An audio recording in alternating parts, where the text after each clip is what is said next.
Pois basicamente fixes un exercicio para desenrolar o plan de autoprotección. O plan de autoprotección afecta a todos os edificios do complexo e establece, entre outras cousas, actuacións tanto de brigadas internas como de brigadas externas. Colaborouse co Concello a nivel bombeiros e policía local e as brigadas internas, que serían equipos de segunda intervención e equipos de primeira intervención.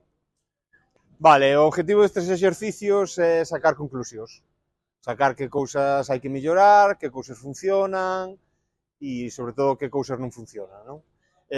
Nese sentido, todos estes exercicios son positivos, porque ao ter distintos puntos de vista, tanto de axudas externas como os nosos propios, pois sempre sacamos conclusións que sempre se derivan en modificar o plan de autoprotección. O plan de autoprotección é como a organización reacciona ante unha emerxencia, cualquier tipo de emerxencia.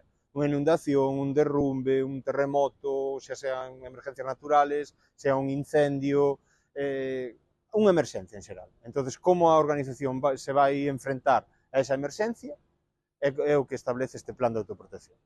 Hola, soy Ignacio Rafael, cabo del Servicio de Extinción de Incendios del Ayuntamiento de Ourense y hoy hemos participado en un simulacro en el Hospital Universitario de Ourense.